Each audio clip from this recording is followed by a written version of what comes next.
मंजिल उन्हीं को मिलती है जो रास्ते से नहीं डरते. नमस्कार विद्यार्थी मित्रांनो, मी गणेश पवार आपल्या सगळ्यांचं कंबाईन मेंटर ऑफिशियलमध्ये मनपूर्वक स्वागत करतो. तर बघा, आपण करंट अफेअर्सची सिरीज सुरू केली होती. यामध्ये काल आपण जानेवारी 2025 च्या सर्व घडामोडी आपण क्लिअर केल्या होत्या. तर बघा, आज आपण काय करणार आहे, जानेवारीच्या नंतर फेब्रुवारी 2025 च्या काय करणार आहे, सर्व घडामोडी पाहणार आहोत. तर बघा, बऱ्याच विद्यार्थी मित्रांचं मला विचारणं होतं, सर नोट्स कुठे मिळतील? तर नोट्स आपल्या कंबाईन मेंटर ऑफिशियल ह्या ॲपवरती जाऊन तुम्ही नोट्स घेऊ शकता. तर चला, जास्त काही वेळ न घालवता आपण आज आपलं फेब्रुवारी 2025 चं लेक्चर सुरू करूया.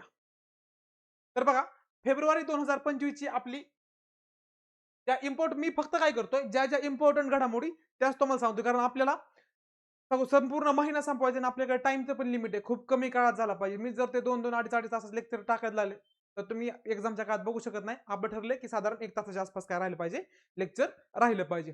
तर बघा, स्थानिकांना नोकऱ्यांमध्ये आरक्षण देणारं भारतातील पहिलं राज्य कोणतं? तर त्या राज्याचं नाव आहे आंध्र प्रदेश. तुम्ही नोट डाऊन करून ठेवा किंवा हायलाइट करा. त्यानंतर बघा, एक राष्ट्र एक निवडणूक, वन नेशन वन इलेक्शन.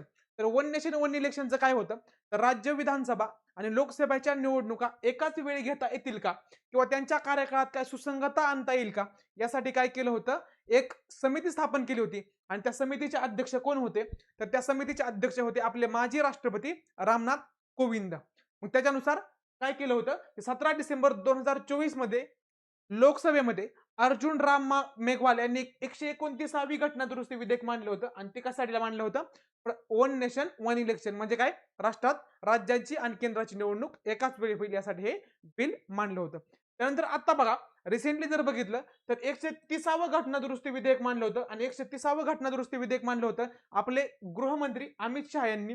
तर ते 130वं घटना दुरुस्ती विधेयक कशासाठी होतं, ते विधेयक होतं, जर पंतप्रधान असतील किंवा केंद्रीय मंत्री असतील किंवा मुख्यमंत्री असतील किंवा राज्यातील मंत्री असतील, यांना जर 5 वर्षापेक्षा 5 वर्ष किंवा 5 वर्षापेक्षा जास्त शिक्षा झाली आणि ते जर सलग 30 दिवस कारागृहात अटक राहिले, तर त्यांना काय व्हावं लागेल, त्या पदाचा राजीनामा द्यावा लागतील.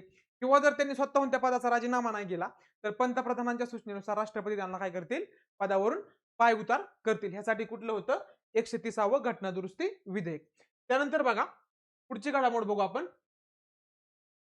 त्यावेळेस आपल्या लोकसभेच्या 2024 निवडणुका झाल्या, त्यावेळेस 4 राज्यांच्या पण निवडणुका झाल्या. तर ते 4 राज्य कुठले होते, तर बघा, ते 4 राज्य होते आंध्र प्रदेश, अरुणाचल प्रदेश, ओडिसा आणि सिक्कीम.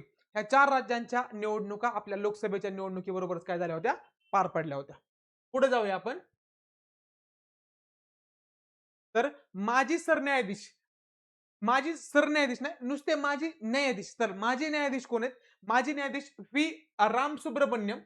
व्ही रामसुब्रमण्यम यांची कशाच्या अध्यक्षपदी नियुक्ती झाली, तर लक्षात ठेवा, राष्ट्रीय मानवाधिकार आयोगाच्या अध्यक्षपदी व्ही रामसुब्रमण्यम यांची काय झाली, नियुक्ती झाली. तर व्ही रामसुब्रमण्यम हे असे अध्यक्ष आहेत की जे सरन्यायाधीश राहिले नाहीत. आतापर्यंत मानवाधिकार आयोगाचे 2च अध्यक्ष असे होते की जे सरन्यायाधीश नव्हते, नुसते सुप्रीम कोर्टाचे न्यायाधीश होते. असे पहिले म्हणजे अरुण मिश्रा, की जे सध्या बीसीसीआयचे लोकपाल आहेत, आणि दुसरे म्हणजे आता व्ही रामसुब्रमण्यम. लक्षात कसं ठेवायचं, रामाने काय दिला, मानवाला अधिकार दिला, त्याच्यानुसार काय, राम सुब्रमण्यम. बरोबर. तर लक्षात ठेवा, राष्ट्रीय मानवाधिकार आयोगाची स्थापना झाली 12 ऑक्टोबर 1993 ला. हा पॉलिटिक्सच्या आणि करंटच्या अँगलनी पण काय आहे, महत्वाचा आहे. त्यांचा कार्यकाल किती असेल, वयाची 70 वर्ष पूर्ण होईपर्यंत किंवा 3 वर्षापर्यंत, हे तुम्ही हायलाइट करून ठेवा. त्यानंतर ते पुनर्नियुक्तीस काय असतात, पात्र असतात. नंतर बघा, एनसीपीसीआर राष्ट्रीय बाल हक्क संरक्षण आयोग, राष्ट्रीय बाल हक्क संरक्षण आयोगाच्या अध्यक्षपदी नेमणूक झाली. तर बघा, पूर्वी कोण होते त्याचे अध्यक्ष, तर पूर्वी त्याचे अध्यक्ष प्रियांक कानुंगो होते. तर आता त्याचे अध्यक्ष बघा, त्यानंतर तृप्ती गुहा झाले, आणि आता सध्या त्याचे अध्यक्ष वलेती प्रेमचंद. काय नाव आहे त्यांचं, वलेती प्रेमचंद. त्याची स्थापना कधी झाली, लक्षात ठेवा, 5 मार्च 2007 ला काय झाली, ह्या आयोगाची काय झाली, स्थापना झाली. त्यानंतर नेक्स्ट घडामोड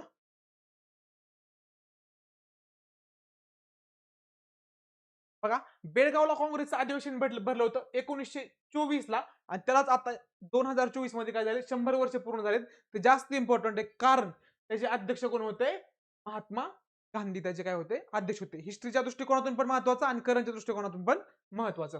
पुढे गेलो आपण तर बघा सीबीआयने एक पोर्टल लॉन्च केलंय. त्या पोर्टलचं नाव आहे भारत भारत भारतपोर पोर्टल. तर त्या भारतपोर पोर्टलचं काय आहे काम? तर बघा त्या सीबीआयने लॉन्च केलं जे आंतरराष्ट्रीय स्तरावर भारतातून जे दुसऱ्या देशात गुन्हेगार पळून जातात त्यांचा मागोवा घेण्यासाठी काय आणले लक्षात ठेवा भारतपोल पोर्टल आणलंय सीबीआयने. त्यानंतर बघा नीती आयोग. नीती आयोग काय इम्पॉर्टंट आहे? तर नीती आयोगाला 2025 मध्ये 10 वर्ष पूर्ण झालेत. नीती आयोगाची स्थापना झाली 1 जानेवारी 2015 ला. 1 जानेवारी 2015 ला स्थापना झाल्यामुळे 10 वर्ष कधी पूर्ण झाले? 2025 ला. पूर्वी नियोजन आयोग होता आणि नियोजन आयोगाच्या जागी काय आले आता? नीती आयोग आले. लक्षात ठेवा. नीती आयोगाचे अध्यक्ष कोण असतात? तर नीती आयोगाचे पदसिद्ध अध्यक्ष पंतप्रधान असतात आणि जसा आयोग स्थापन झालाय तेव्हापासून आजपर्यंत नरेंद्र मोदी काय आहेत? नीती आयोगाचे अध्यक्ष आहेत. नंबर 2 नीती आयोगाचे उपाध्यक्ष. उपाध्यक्षांना कॅबिनेट मंत्र्याचा दर्जा असतो आणि उपाध्यक्ष अगोदर होते सुमन बेरी पण आता कोणी आता चेंज झाले लक्षात ठेवा आता आहेत अशोक लाहिरी.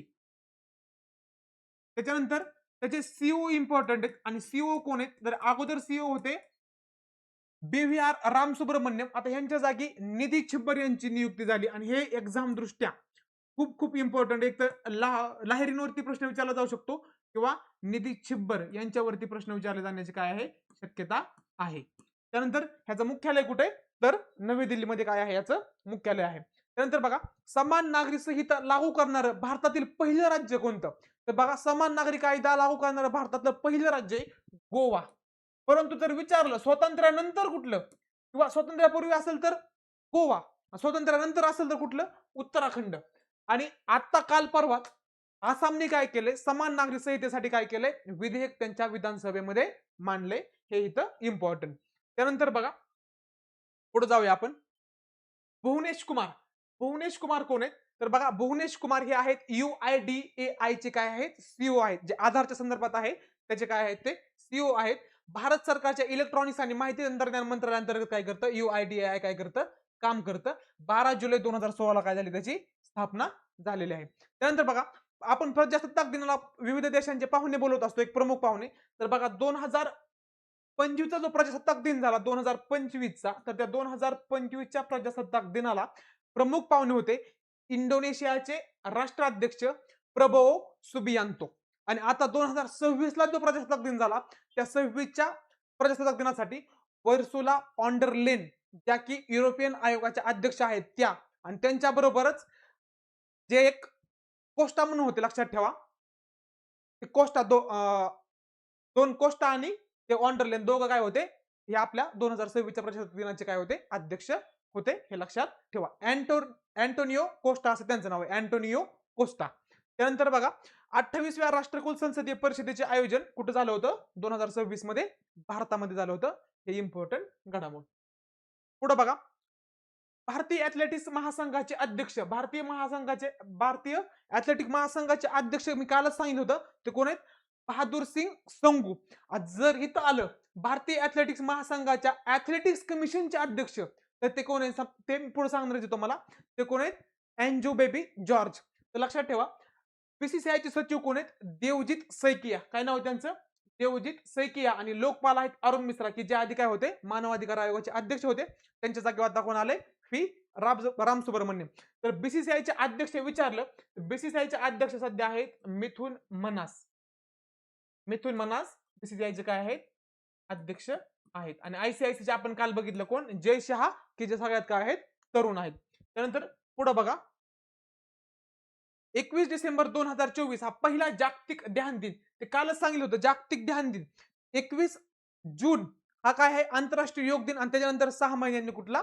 हा ध्यान दिवस असतो. योग दिनानिमित्त काय? शरीर बलवान करायचं आणि ज्या ध्यान दिन आहे ते ध्यान दिनानिमित्ताने काय करायचं? आपलं डोकं नीट करायचं म्हणजे बुद्धी ध्यान करून काय करायचं? बुद्धी आणि शरीर दोन्हींचा काय करायचं? सहयोगसाठी काय केलं? हे 6 महिन्याच्या अंतराने हे दिन काय केले?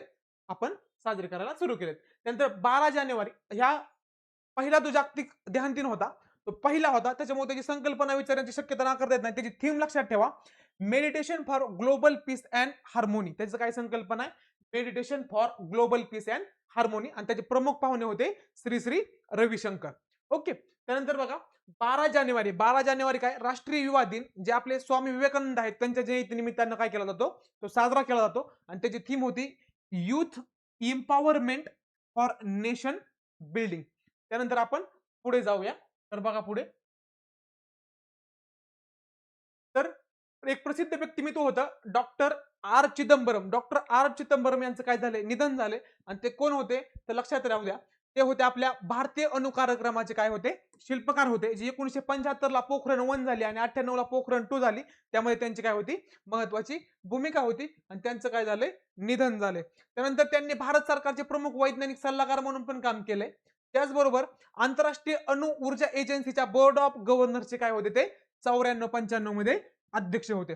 त्यानंतर अणु ऊर्जा आयोगाचे अध्यक्ष होते. इम्पॉर्टंट गोष्ट म्हणजे काय, त्यांना कुठले कुठले पुरस्कार मिळाले तर लक्षात ठेवा. त्यांना पद्मश्री मिळाला 1975 ला. त्यानंतर पद्मविभूषण मिळाला 1999 ला. आणि लोकमान्य टिळक पुरस्कार मिळाला 1998 मध्ये. तर बघा, या वर्षी प्रश्न आला होता की या वर्षीचा लोकमान्य टिळक पुरस्कार कोणाला मिळाला, लक्षात ठेवा.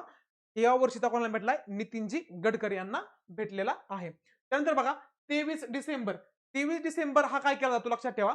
23 डिसेंबर हा राष्ट्रीय शेतकरी दिन म्हणून साजरा केला जातो. आणि जे भारताचे माजी पंतप्रधान आहेत चौधरी चरण सिंग यांच्या जयंती निमित्ताने काय केला जातो, हा शेतकरी दिन साजरा केला जातो. मी दिनविशेष का फोकस करतोय, की आयोगाचा एक सध्या ट्रेंड चालू आहे की आयोग दिनविशेषावरती 100% प्रश्न विचारतो. आता काल परवा जी ग्रुप बी मेन्सचा पेपर झाला त्यामध्ये कविता दिन विचारला होता. आणि तो कोणी साजरा करायला आणि केव्हापासून साजरा करायला सुरुवात केली ते विचारलं होतं. त्या अँगलने काय, दिनविशेष आणि पुस्तकावर आयोगाचा एक ना एक प्रश्न असतोच फिक्स. त्याच्यामुळे ह्या दोन गोष्टींवर पण आपण काय केलाय, ह्या लेक्चर्स मध्ये भर दिलाय. त्यानंतर बघा, 25 डिसेंबर, 25 डिसेंबरला काय असतो, लक्षात ठेवा, सुशासन दिन. भारताचे माजी पंतप्रधान अटल बिहारी वाजपेयी यांच्या जयंती निमित्तानं 2014 पासून सुशासन दिन काय केलाय, साजरा करायला सुरुवात केलेली आहे. नंतर 9 जानेवारीला आपण काल बघितलं होतं, काय असतो, प्रवासी भारतीय दिवस. आणि त्याचं कुठं भरलं होती परिषद किंवा संमेलन, तर भुवनेश्वर ओडिसामध्ये भरलं होतं. त्याच्यानंतर बघा, त्याची संकल्पना काल सांगितली नव्हती, ही तर व्यवस्थित लक्षात ठेवा. डिस्पोराज कॉन्ट्रीब्युशन टू अ विकसित भारत, ही त्याची काय आहे, थीम आहे. त्यानंतर बघा, ओडिसा सरकारने काय केलंय, लक्षात ठेवा. अवकाळी पाऊस जो आहे, अवकाळी पावसाला नैसर्गिक आपत्ती म्हणून काय केलंय, घोषित केलेलं आहे. त्यानंतर बघा, सध्याला जैन जी जनरेशन खूप चर्चेत आहे. नेपाळमध्ये त्यांनी सरकार पायउतार केलं. त्यानंतर जैनजींचे बरेच काही ठिकाणी आंदोलन झाली. त्या दृष्टिकोनातून ह्या पिढ्यांवर प्रश्न विचारला जाऊ शकतो. तर बघा, अल्फा जनरेशन ते असते 2010 पासून 14 पर्यंत जे बालक जन्माला आले त्यांना अल्फा जनरेशन म्हणलं जातं. आणि 2015 पासून 2039 पर्यंत जी जनरेशन जन्माला आली तिचं नाव काय आहे, बीटा जनरेशन. हे इथं तुम्ही हायलाइट करून ठेवा. नंतर बघा, ई गव्हर्नन्स निर्देशांकामध्ये पुणे महानगरपालिका काय आहे, देशात पहिल्या क्रमांकाला आहे. आपण पुढे शिफ्ट होऊया. तर बघा, पुण्याचे एक गिर्यारोहक आहेत, त्यांचं नाव आहे उमेश मल्लिकार्जुन झिरपे.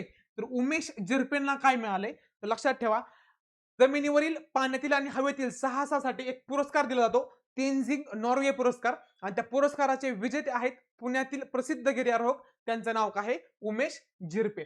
त्यानंतर बघा, अर्जुन पुरस्कार, अर्जुन पुरस्कार देण्यात आले जवळपास 32 जणांना. त्यांपैकी 17 काय होते, पॅरा ऍथलेटिक होते. आणि त्या पॅरा ऍथलेटिक पैकी आपल्याला इम्पॉर्टंट काय आहेत, मेजर ध्यानचंद खेलरत्न कोणाला भेटला, तर मेजर ध्यानचंद खेलरत्न पुरस्कार 4 लोकांना भेटला.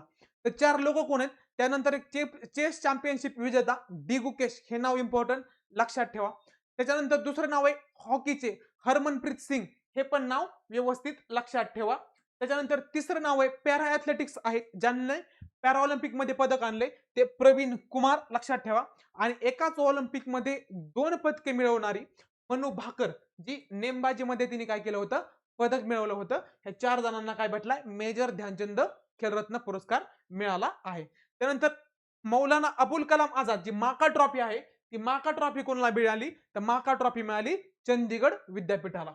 त्यानंतर बघा, भारताचा एक स्टार खेळाडू आंतरराष्ट्रीय क्रिकेट मधून निवृत्त झालाय, त्याचं नाव आहे रविचंद्रन अश्विन. रविचंद्रन अश्विन काय झालाय, निवृत्त झालाय. ह्याच्या अगोदर जेव्हा अंबाती रायडू निवृत्त झाला होता तेव्हा आयोगाने प्रश्न विचारला होता की अंबाती रायडू कोणत्या राज्याचा खेळाडू आहे. त्याच धर्तीवर जर अश्विनचं विचारलं, कारण अश्विनवर मागच्या वर्षी प्रश्न आहे, ह्याच्या अगोदर पण अश्विनवरती प्रश्न आलाय. तर बघा अश्विनचं काय लक्षात ठेवा, अश्विन हा तमिळनाडूचा आहे. तो उजव्या हाताचा फलंदाज आहे आणि लक्षात ठेवा तो ऑफ ब्रेक बॉलर आहे. ओके. त्याच्यानंतर महत्वाची गोष्ट म्हणजे यांना अश्विन यांना काय भेटला होता, अर्जुन पुरस्कार 2014 ला भेटला होता आणि पद्मश्री आता 2025 मध्ये भेटला होता आणि तेव्हाच आयोगाने काय विचारला होता, प्रश्न विचारला होता. त्यानंतर आपण पुढे शिफ्ट होऊया. तर बघा पुढे द बेस्ट फिफा पुरस्कार, बघा फुटबॉल मध्ये दिला जाणारा हा द बेस्ट फिफा पुरस्कार 2024 मध्ये कोणाला भेटला होता, लक्षात ठेवा 2024 चा पुरस्कार मिळाला होता फिनिसियस ज्युनियर. फिनिसियस ज्युनियर हा रिअल माद्रिद क्लब कडून खेळणारा ब्राझीलचा खेळाडू आहे. त्याला 2024 चा काय भेटला होता, द बेस्ट फिफा पुरस्कार. त्यानंतर महिलांमध्ये कोणाला भेटला होता, तर एतना बोनमती, ज्या की कुठल्या आहेत, ज्या स्पेनच्या आहेत आणि त्या खेळतात बार्सिलोना क्लब कडून. पण जर 2025 चा पुरस्कार बघितला तर 2025 च्या बाबतीत लक्षात असू द्या, मेल मध्ये भेटलाय उस्मान डेम्बेले. काय नाव आहे त्यांचं, उस्मान डेम्बेले. आणि उस्मान डेम्बेले कुठले आहेत लक्षात ठेवा, उस्मान डेम्बेले फ्रान्सचे आहेत. कुठले आहेत, फ्रान्सचे आहेत आणि ते पॅरिस सेंट जर्मन क्लब कडून खेळतात. उस्मान डेम्बेले हे 2025 चं नाव लक्षात ठेवा. आणि महिलांमध्ये एतना बोनमती यांनाच काय घेतला 2025 चा द बेस्ट फिफा वुमन पुरस्कार. त्यानंतर 7 शिखरे पार करणारी सर्वात तरुण महिला बनण्याचा विक्रम कोणी केलाय, तर काम्या कार्तिकेयन. हे नाव वन लाइनर दृष्ट्या तुमच्या वहीमध्ये किंवा नोट्स मध्ये हायलाइट करून ठेवा. त्यानंतर बघा पुढे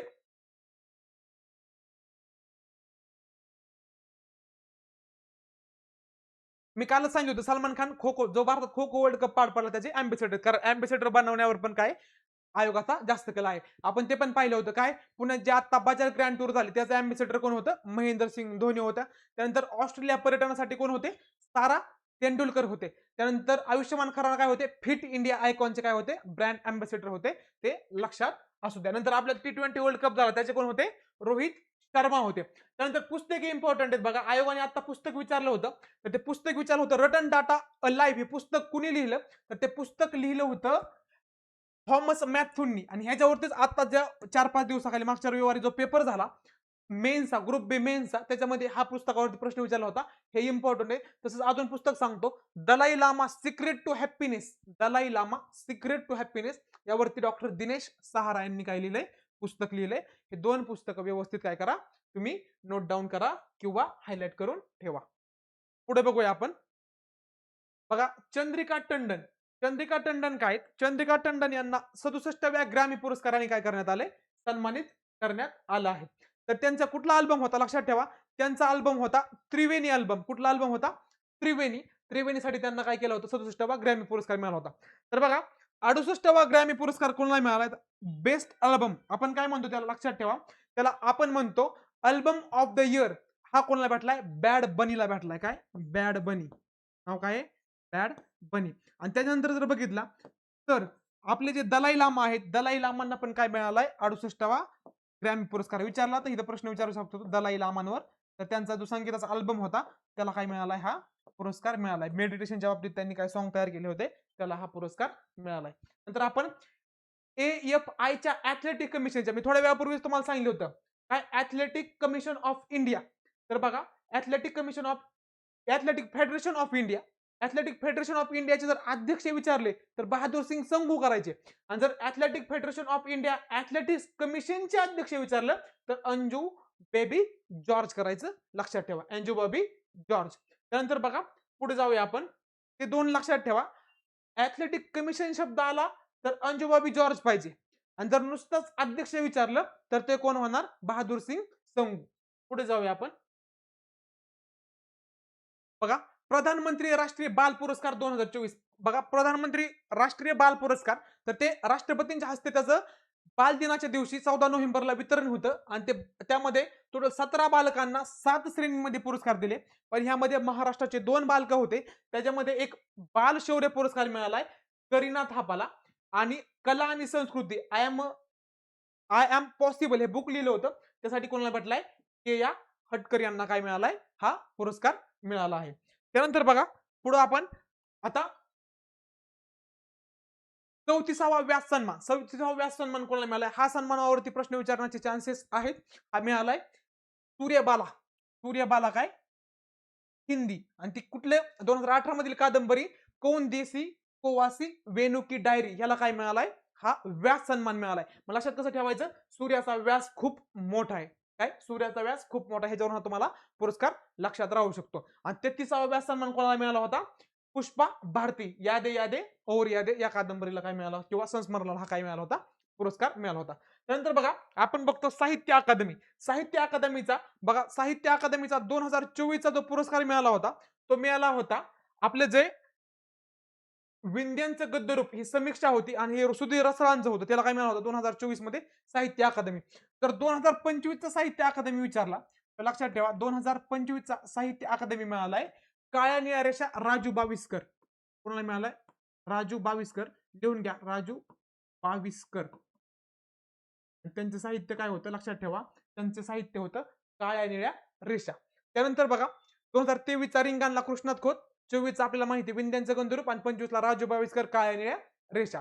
जर आपण 2025चं साहित्य अकादमी युवा पुरस्कार मिळाला तर कोणाला भेटलाय? तर ते बघितलं ते आत्ताच्या मेन्सला त्याच्यावरती प्रश्न येऊन घेतलाय. प्रदीप कोकरेनला मिळालाय तो खोल खोल दुष्काळ डोळे.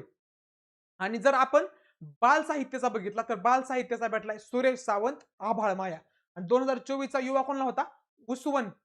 उसवनला भेटला होता सौदागर म्हणून जे होते त्यांच्या देवीदास सौदागर होते त्यांच्या उसवन कादंबरीला मिळाला होता. त्यानंतर आपण पुढे जाऊया. Bring it on incredible story my life हे एक पुस्तक आहे. आत्मचरित्रपद ऑटोबायोग्राफी लक्षात ठेवा. Bring it on the incredible story my life हे लिहिलंय आपल्या पॅरा ऍथलेटिक दीपा मलिक यांचं काय ते आत्मचरित्र आहे. हे पुस्तकाच्या दृष्टिकोनातून इथं इम्पॉर्टंट आहे लक्षात ठेवा. नंतर बघा आपल्या आयोगाचा एक प्रयोग विचारला होता की पद्मपाणी जीवन गौरव पुरस्कार कोणाला मिळाला होता? तर सई परांजपे. ह्याच्यावर आयोगाने काय विचारलाय? प्रश्न विचारला होता. ओके. त्यानंतर आपण पुढे जाऊया. आता बघा भारताने एक मिशन लॉन्च केले आणि त्या मिशनचं नाव आहे काय लक्षात ठेवा? स्पेडेक्स मिशन. आता स्पेडेक्स म्हणजे काय? तर बघा स्पेडेक्स मध्ये काय केलं जातं? दोन अंतराळे असतील किंवा दोन ग्रह असतील त्यांचं काय केलं जातं? अंतराळामध्ये त्यांचं जॉईनिंग केलं जातं किंवा ते दोघे एकमेकांच्या काय केलं जातं? जवळ आणलं जातं. त्यासाठी स्पेडेक्स आणि हे स्पेडेक्स मिशन होतं. ते स्पेस डॉकिंग म्हणजे काय? तेच मी तुम्हाला सांगितलंय की अंतराळात काय दोन यानं एकाच्या एकमेकांच्या जवळ आणलं जातात. त्याला काय म्हणलं जातं? Space docking. आणि हे स्पेस डॉकिंग कोणी केलं? आपल्या इस्रोने. आणि असा करणारा इस्रो हा जगातील कितवा देश आहे? चौथा देश आहे. ह्याच्या अगोदर कोणी केलं होतं? रशियाने केलं होतं, चीनने केलं होतं आणि अमेरिकेने केलं होतं. त्याच्यानंतर चौथा कोण आहे?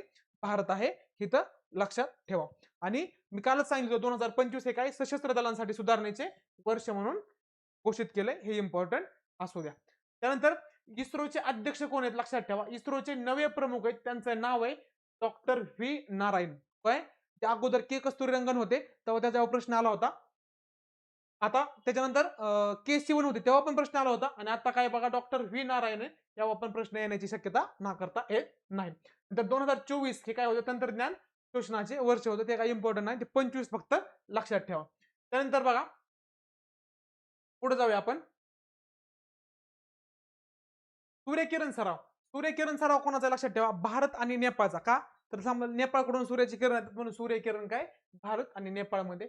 तिथं स्लिनेक्स एल म्हणजे काय? श्रीलंका आणि IN म्हणजे इंडिया ह्यांच्यामधला हा एक्झरसाइज आहे. EX म्हणजे एक्झरसाइज. तर बघा भारत आणि श्रीलंका हा यांच्यामधला कुठला एक्झरसाइज आहे? तर मित्रशक्ती. कारण आपल्या जवळ कोण आहे? श्रीलंका. श्रीलंका काय झाला? आपला मित्र झाला. त्या दृष्टिकोनातून मित्रशक्ती. आणि दुसरा दोस्ती. कोणाचा? भारत आणि श्रीलंकेचा सराव आहे. काल आपण ऑपरेशन दोस्त बघितलं होतं. तर ऑपरेशन दोस्त काय होतं? भूकंपानंतर सिरियाला मदत करण्यासाठी भारताने जो इनिशिएटिव्ह घेतला त्याला नाव दिलं होतं ऑपरेशन दोस्त. त्यानंतर भारत फ्रान्सचे कुठले द्विपक्षीय सराव आहेत लक्षात ठेवा. भारत आणि फ्रान्सचा शक्ती. त्यानंतर वरुण. मित्रशक्ती म्हणलं की श्रीलंका. पण नुसतं शक्ती म्हणलं की काय? भारत फ्रान्स. नंतर वरुण गरुड. आणि ह्यात बघा FR म्हणजे फ्रान्स आणि IN म्हणजे काय? इंडिया. आणि ह्याचं काय? जे म्हणजे जॉईंट आणि E म्हणजे एक्झरसाइज आहे लक्षात ठेवा. हा कोणाचा आहे? भारत आणि फ्रान्सचा आहे. त्यानंतर भारत आणि UAEचा कारण युएई मध्ये मॅक्झिमम काय डेझर्ट आहे लक्षात ठेवा. डेझर्ट वरून जर आला काय तर शक्यतो युएई बरोबर असू शकतो, ही गोष्ट लक्षात ठेवा. डेझर्टच्या बाबतीत आलं तर बघा इथं काय डेझर्ट सायक्लॉन, मग काय लक्षात ठेवायचं, भारतातून सायकल घेऊन आपण डेझर्ट मध्ये गेलो, मग भारत युएई असं लक्षात ठेवा. त्यानंतर डेझर्ट ईगल म्हणजे आपल्यातला ईगल गरुड काय पाठवला, डेझर्ट मध्ये पाठवला. भारताचा गरुड डेझर्ट मध्ये पाठवला, भारत ईगल असं लक्षात ठेवा. आणि आपली तलवार आणि त्यांची जाहीद, त्यांची पण तलवार सारखी एक जाहीद असते, दोन्हींच्या मिश्रणावरून काय भारत आणि युएई सराव, हे आपण असं लक्षात ठेवायसाठी मी तुम्हाला छोट्या नॉर्मल ट्रिक्स सांगितल्या. एवढ्या काय महान ट्रिक्स नाही त्या, पण कसं ना कसं लक्षात ठेवायचं आपल्याला, पेपरला मार्क आणायचे आपल्याला, कुठे इथे पीएचडी करायची. त्यानंतर बघा अंतराळातील कचरा हाताळण्यासाठी भारत आणि जपाननी काय केलाय, एक करार केला. त्यांना काय करायचं, अंतराळातला काय करायचंय, कचरा व्यवस्थित हाताळायचा आहे. त्यानंतर बघा अखिल भारतीय पीठासीन अधिकारी म्हणजे जे विधानसभेचे आणि लोकसभेचे अध्यक्ष आहेत प्रत्येक राज्याचे, प्रत्येक राज्याच्या विधानसभेचे जे पीठासीन अधिकारी आहेत, त्या सगळ्यांच्या पीठासीन अधिकाऱ्यांची परिषद भरली पटनाला. आणि त्याची थीम होती संसदेचे आणि राज्य मंडळाचे घटनात्मक मूल्य मजबूत करणे. आणि ह्याचे अध्यक्ष कोण होते, लोकसभेचे आपले जे अध्यक्ष आहेत ओम बिर्ला, त्यांनी या परिषदेचं काय केलं होतं, अध्यक्षपद भूषवलं होतं. त्यानंतर बघा 18 जानेवारी 2025 ला नरेंद्र मोदींनी काय केलं, स्वामित्व कार्डचं वितरण केलं. तर स्वामित्व कार्ड ही योजना ऑक्टोबर 2020 ला सुरू झाली. स्वामित्व म्हणजे काय, तुमची कुठं कुठं प्रॉपर्टी आहे त्याचे तुम्हाला सगळे काय दिलं जाणार, एक कार्ड दिलं जाणार. म्हणजे ग्रामीण भागात बऱ्याच म्हणजे बांधावाचून वाढणं असतं तिकडं तिकडं, मग ते स्वामित्व म्हणजे तुमची जी प्रॉपर्टी त्याचा व्यवस्थित नकाशा आरेखन करून तुम्हाला दिलं जातं. आणि ते मोदींनी कुठे केलंय, 18 जानेवारी 2015 ला त्याच्या कार्डचं काय केलंय, 65 लाख कार्डचं जवळपास काय केलं त्यांनी, वाटप केलं आहे. नंतर ईशान्येकडील असं एक राज्य आहे की ज्यानं सर्वप्रथम स्वामित्व कार्ड हे वाटायला सुरुवात केली, आणि ते राज्य कोणतं आहे, मिझोरम आहे. तुम्ही हायलाइट करून ठेवा, परीक्षेच्या दृष्टिकोनातून इम्पॉर्टंट आहे. परत बघा पुढे जाऊया आपण. दिव्यांगांसाठी राज्यातील पहिले नाट्यगृह, बघा दिव्यांग जे आहेत, दिव्यांग मंत्रालय स्थापन करणारं भारतातील पहिलं राज्य कुठलं, महाराष्ट्र. तसंच काय केलंय, दिव्यांगांसाठी राज्यातील पहिले नाट्यगृह कुठे स्थापन झाले, तर महाराष्ट्रातल्या नाशिकमध्ये स्थापन झाले, हे इम्पॉर्टंट. नंतर बघा आता एक मार्बर्ग विषाणू, मार्बर्ग व्हायरसचा डिसीज आहे, तर त्याचं निर्मूलन केले. तर त्याचं निर्मूलन किंवा अधिकृतपणे संपल्याची घोषणा कोणी केली, रवांडा या देशाने काय सांगितलं की त्यांच्या देशामधला मार्बर्ग हा जो व्हायरस कोण होणारा डिसीज आहे तो काय झाला, एंड झाला. त्यानंतर जागतिक मलेरिया अहवाल 2024 कुणी अहवाल प्रसिद्ध केला, तर तो केला WHO नी. आणि त्याच्यामध्ये काय होतं लक्षात ठेवा, 2027 पर्यंत शून्य स्थानिक रुग्णांसह 30 मध्ये काय करायचं, पर्यंत पूर्णपणे मलेरिया मुक्त दर्जा प्राप्त करणं, हे भारताचं काय उद्दिष्ट होतं. 27 पर्यंत काय करायचं, शून्य स्थानिक रुग्ण करायचे, आणि 30 पर्यंत पूर्णपणे त्याचं काय करायचं, निर्मूलन करायचं. तर सायन्स दृष्ट्या जर बघितलं तर मलेरिया कशामुळे होतो, तर लक्षात ठेवा त्याचं एक पॅरासाइट आहे, आणि त्या पॅरासाइटचं नाव आहे प्लाझ्मोडियम वायवॅक्स. ह्या पॅरासाइटमुळे काय होतो, तो रोग होतो. आणि ह्याचं संक्रमण कोणाद्वारे होतं, तर अॅनाफिलस, फिमेल अॅनाफिलस नावाची डासाची एक मादी, त्याच्यात काय होतं, याचं संक्रमण होतं. ह्याच्यावर ह्या लसीत लक्षात ठेवा, पॅट्रिक्सियम वगैरे त्या सायन्स दृष्टिकोनातून महत्वाच्या. नंतर मी काल सांगितलं होतं की जॉर्जिया काय झालाय, मलेरिया मुक्त झालाय असं WHO ने घोषित केलंय. आणि तो कितवा देश आहे लक्षात ठेवा, 45वा. त्यानंतर युरोपियन प्रदेशातला तो कितवा आहे, पहिला. पुढे जाऊया आपण.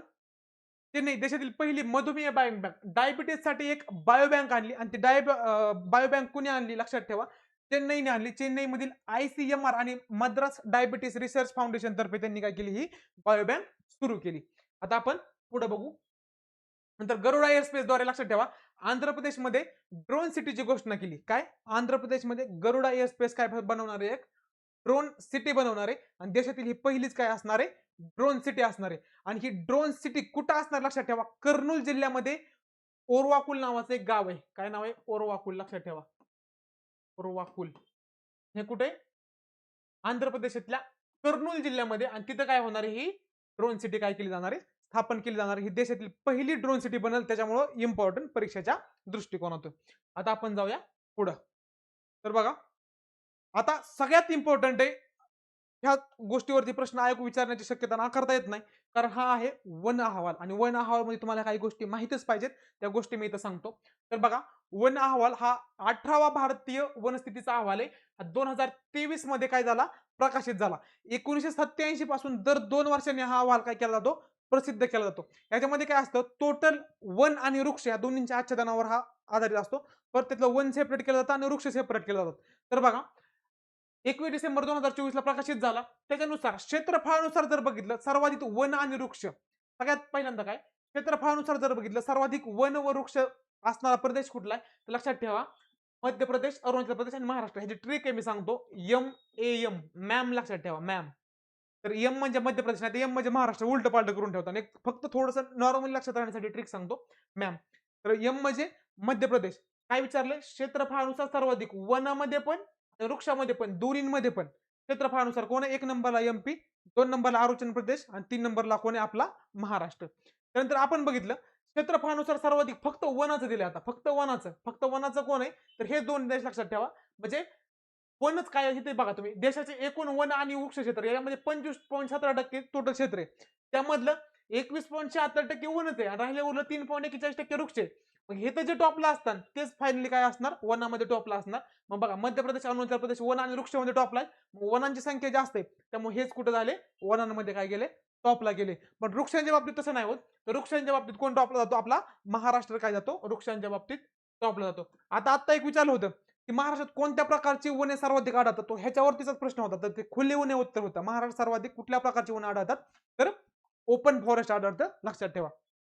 तर बघा क्षेत्रफळानुसार सर्वाधिक वृक्ष क्षेत्र तर महाराष्ट्र आणि राजस्थान ही दोन लक्षात ठेवा. वन म्हणलं की मध्य प्रदेश आणि अरुणाचल प्रदेश आणि फक्त वृक्ष म्हणलं की महाराष्ट्र आणि राजस्थान. आता एक गोष्ट लक्षात ठेवा एक सिंपल गोष्ट सांगतो मी तुम्हाला. वन आणि वृक्ष वाढीव कुठली पण वाढीव द्या तर वाढमध्ये हे दोन नाव लक्षात ठेवायचे लक्षद्वीप आणि मिझोराम. कुठले लक्षद्वीप कुठली पण वाढीव द्या. बघा वन आणि फक्त एक वाढ त्याला अपवाद आहे ती मी शेवटी सांगतो. तर बघा वन आणि वृक्षवाढमध्ये लक्षद्वीप आणि मिझोराम हे दोनच आहेत बघा पहिल्या नंबरला दुसऱ्या नंबरला. त्यानंतर टक्केवारीमध्ये पण काढलं तर लक्षद्वीप आणि मिझोरामच आहे. ओके त्याच्यानंतर आपण पुढे गेलो तर बघा वृक्ष क्षेत्राची वाढ त्याच्यामध्ये पण कोणी लक्षद्वीप आणि मिझोरामच आहे. तेच परत परत फक्त इथं एक अपवाद आहे की सर्वाधिक वाढ मध्ये जर वन आणि वृक्ष जर आणलं सर्वाधिक वाढ म्हणतोय वनाची आणि वृक्षाची दोन्हीच्या मध्ये पण तर तिथे येतं छत्तीसगड. आणि सर्वाधिक घट म्हणलं तर ते कोण येतं तर लक्षात ठेवा ते येतं मध्य प्रदेश. हे इथं काय करा इम्पॉर्टंट ह्या दोन गोष्टी लक्षात ठेवा. ओके तर आपण जाऊया आता पुढं. तर बघा सर्वाधिक खारफुटीच्या क्षेत्राचा जर विचार केला ह्या वन अहवालानुसार सगळ्यात जास्त खारफुटीचं क्षेत्र कुठे तर सर्वाधिक जास्त खारफुटीचं क्षेत्र आहे पश्चिम बंगालमध्ये. कुठे पश्चिम बंगालमध्ये. आणि महाराष्ट्राचा कितवा क्रमांक लागतो तर 5वा क्रमांक लागतो. त्यानंतर कार्बन साठ्यात पहिल्या क्रमांकाला कोण आहे तर लक्षात ठेवा अरुणाचल प्रदेश आहे आणि दुसऱ्या क्रमांकाला मध्य प्रदेश आहे. एवढे दोनच नावं लक्षात ठेवा जास्त ठेवू नका बसू कारण नावं भरपूर आहेत आणि तुम्ही तिथे काय होता कन्फ्युज होता. त्यामुळे हे मी जे सांगितलं ते व्यवस्थित नोट डाऊन करा आणि एकदा दोनदा परत रीड करून वाचून काढा. ओके ठीक आहे रीड करून घ्या. त्यानंतर पुढे जाऊया आपण. सर्वाधिक बांबू लागवड कुठे एमपी मध्ये लक्षात ठेवा. एमपी मध्ये काय सर्वाधिक बांबू लागवड आहे. आता महाराष्ट्र संबंधी आपण काय मुद्दे बघणार आहेत बघा. महाराष्ट्र संबंधी काही इम्पॉर्टंट मुद्दे मी तुम्हाला सांगतो. तर महाराष्ट्राच्या बाबतीत लक्षात असू द्या भौगोलिक क्षेत्रापैकी 21.25% 21.25% काय आपण आहे वन आणि वृक्षदानी काय केलंय आपण आच्छादलेलं आहे आपलं क्षेत्र. त्यापैकी 16.53% वनच आहे आणि उरलेले जे काय 4-5% आहेत ते काय आहेत वृक्ष आहेत. पुढे बघा सर्वाधिक वनक्षेत्र कुठे गडचिरोली. लक्षात ठेवा भारतात महाराष्ट्राच्या पूर्वेकडे गडचिरोली शेवटचा जिल्हा जो आहे ते सर्वाधिक वनक्षेत्र आहे. आणि सर्वात कमी कुठे की जिथं घर बांधायला सुद्धा जागा भेटत नाही असं ठिकाण म्हणजे मुंबई शहरमध्ये काय आहे सर्वाधिक कमी वनक्षेत्र आहे. तर वाढ बघितली तर वाढ कुठे लक्षात ठेवा ठाण्यात आहे. आणि सर्वात कमी वाढ बघितली तर सगळ्यात ठाण्याचा जो आता वेगळा जिल्हा झालाय त्या पालघरमध्ये काय लक्षात ठेवा सर्वाधिक घट आहे. वाढ कुठे तर ठाणेमध्ये आणि घट कुठे त्याचा दुसरा जो आता त्या ठाण्यातून जो दुसरा जिल्हा झालाय पालघरला काय सर्वाधिक घट आहे लक्षात ठेवा. हे महाराष्ट्राच्या अँगलने हे 4-5 मुद्दे जे आहेत ते व्यवस्थित काय करा कव्हर करून ठेवा. पुढे जाऊया आपण छत्तीसगड. हा हे इम्पॉर्टंट आहे वन लाईनर दृष्टिकोनातून ह्याच्यावर प्रश्न विचारला जाऊ शकतो. छत्तीसगड काय वन परिस्थितीला हरित जीडीपीशी म्हणजे ग्रीन जीडीपीशी जोडणारं भारतातील पहिलं राज्य कुठलं आहे तर त्या राज्याचं नाव आहे छत्तीसगड.